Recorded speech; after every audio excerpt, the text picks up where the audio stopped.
Hey guys, it's Jonesy. Well, I've managed to escape down to the field again this morning after not flying for a week or so, and I just thought I'd do this quick video just to emphasize how important it is to make sure that before each flight you do a pre-flight check, just checking for anything that's loose or anything that's not right that's going to cause you to have a failure during mid-flight. And this number one Taro 450 Pro of mine is a perfect example. I was just doing the pre-flight check on this one, and the swash locker arms here, one of the bolts has sheared off. It might be hard to see, but it's actually this one here, and the thread's out on that side, and this is all loose here.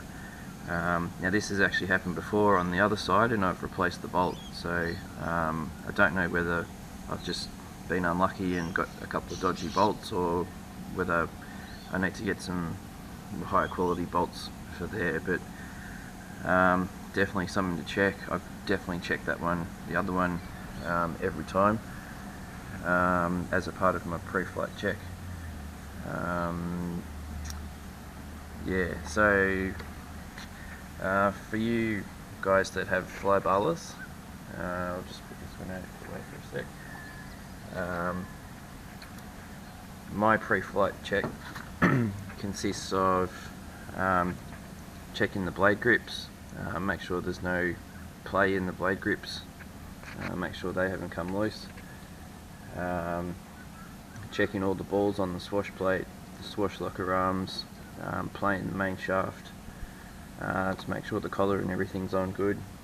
Down on the tail, just checking to make sure that the tail all looks good, that nothing's loose there, blade grips are all on tight. So that's, you know, mechanically a minimum. You know, I always just have a quick check of the main gear and the pinion there as well, just to make sure that the whole drive is working properly.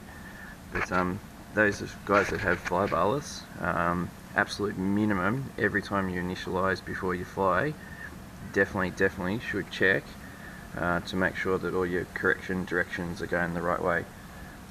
So tilt your heli forward, swash plate should tilt back forward, check left and right as well,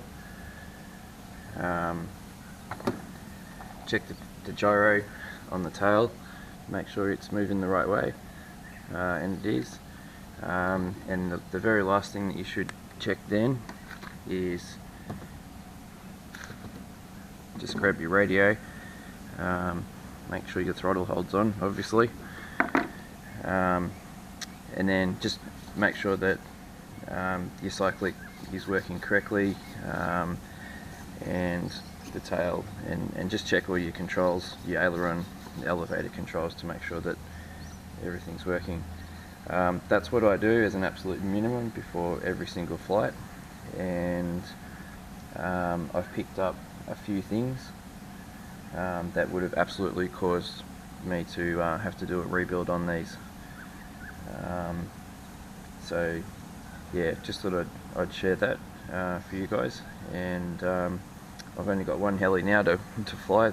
I usually alternate between the two just to give the motor a chance to cool down, but that one's definitely out of action, and it's easy enough. I just need another bolt in there to replace it, and it'll be good to go.